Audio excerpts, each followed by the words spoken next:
Retired IAS अधिकारी ललित के पंवार को राजस्थान की भजनलाल सरकार ने बड़ी जिम्मेदारी सौंपी है। इन्हें प्रशासनिक इकाइयों के पुनर्गठन के लिए गठित एक उच्च स्तरीय कमेटी का अध्यक्ष बनाया गया है। खास बात यह है कि ये वही आईएएस अधिकारी है जिनकी सिफारिश पर भजनलाल सरकार ने अशोक गहलोत द्वारा बनाए गए 3 संभाग और 9 जिलों को खत्म किया था।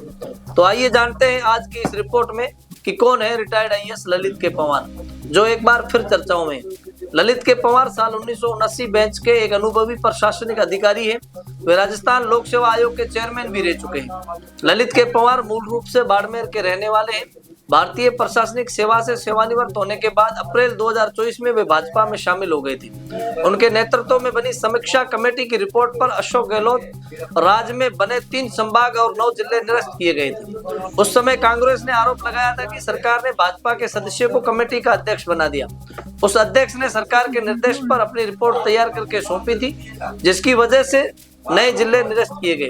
अब एक बार फिर उन्हें सूबे की भजनलाल सरकार ने बड़ी जिम्मेदारी सौंपी है। राजस्थान में प्रशासनिक ढांचे को नया रूप देने की एक बार फिर से तैयारी शुरू हो चुकी है। राज्य सरकार ने पंवार को राजस्व इकाइयों के पुनर्गठन से संबंधित कमेटी के अध्यक्ष नियुक्त किया है। ये कमेटी राज्य की राजस्व व्यवस्था में सुधार के लिए नई प्रशासनिक इकाइयों के गठन या पुनर्गठन से जुड़ी सिफारिशें तैयार कर सरकार को सौंपेगी।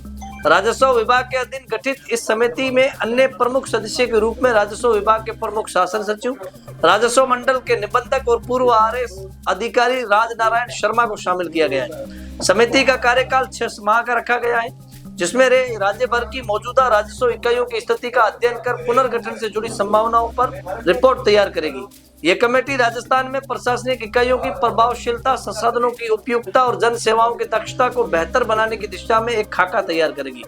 रिपोर्ट के आधार पर राज्य सरकार आने वाले समय में राजस्व इकाइयों के पुनर्गठन से संबंधित अहम फैसले ले सकती है। राजनीतिक विश्लेषकों का मानना है कि इस रिपोर्ट के आधार पर 2025 के अंत तक राज्य के प्रशासनिक मानचित्र में एक बार फिर बड़ा बदलाव देखने को मिल सकता है। अब सबकी नजरें इस बात पर टिकी है कि पंवार की अगुवाई में बनी ये रिपोर्ट क्या सिफारिश लेकर आती है और उससे राजस्थान का नक्शा किस तरह से बदलता है। आज की इस खास रिपोर्ट में इतना ही। फिर मिलेंगे एक नई खबर के साथ। तब तक के लिए शुक्रिया। देखते रहिए द बवाल।